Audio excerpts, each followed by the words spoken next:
I'm Congresswoman Pramila Jayapal, and I'm proud to serve Washington's 7th Congressional District in the House of Representatives, where I also serve as chair of the Congressional Progressive Caucus. Thank you so much to the Washington Physicians for Social Responsibility for inviting me to share a few words with you today. And thank you for having this critically important conversation on the intersections of social justice and our healthcare system. So many of the health inequities in our country would be solved by prioritizing social justice and a fair economy that works for all. We're living at a moment when 1 in 7 families don't have enough to eat. More than 8 million people were pushed into poverty throughout the pandemic, and inflation is putting new pressure on working families, just as many of them were beginning to get their feet back underneath them. As working families have struggled, as their savings have dried up, and as food banks have been overwhelmed, the rich have only gotten richer. Billionaires have become $1.6 trillion richer since 2020. And it's not just a few people getting richer. 573 people became new billionaires during the pandemic at the rate of 1 every 30 hours. This level of income inequality isn't new. In 2018, income inequality reached its highest level in more than half a century. The richest 1% of Americans own 35% of the nation's wealth, and the richest 1/10 of 1%, that's 0.1%, own more than 18% of America's wealth. Compare that to the entire bottom half of society, owning just 1.5% of wealth. This isn't just about percentages and figures, it's about people and families. The richest 130,000 families in America hold nearly as much wealth as the bottom 117 million families combined. This extreme concentration of wealth is not seen in any other leading economy.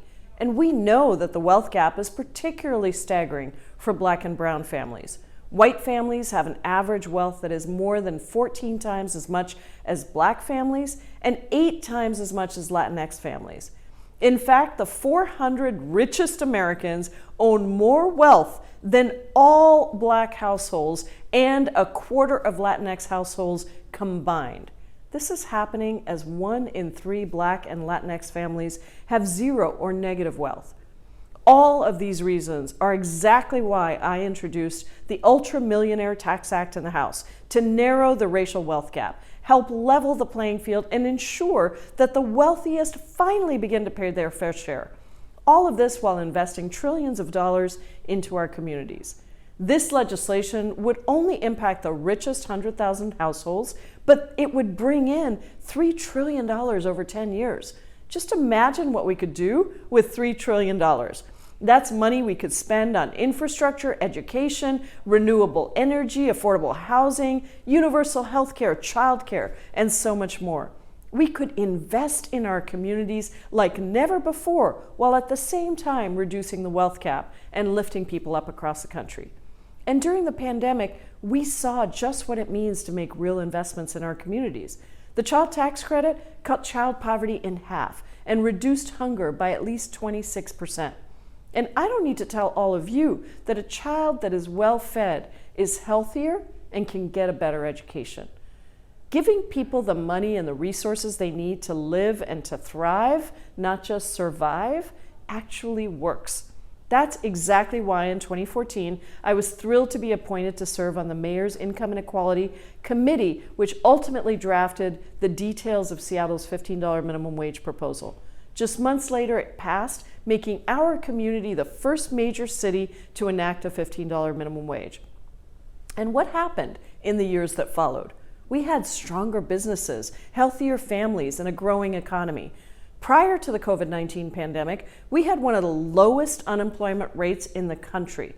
Jobs were rising steadily, and Forbes ranked us #1 place for business and careers.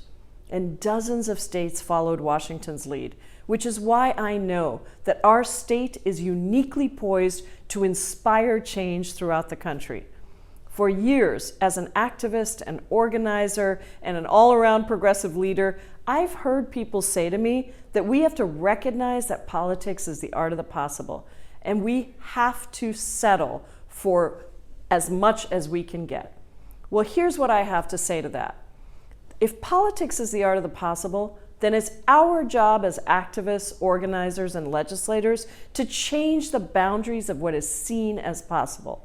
The possible is not static.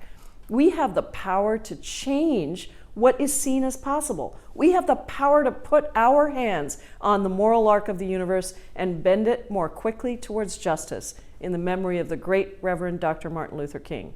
So today, thank you for coming together to fight for justice, to fight for our communities, and for what is right.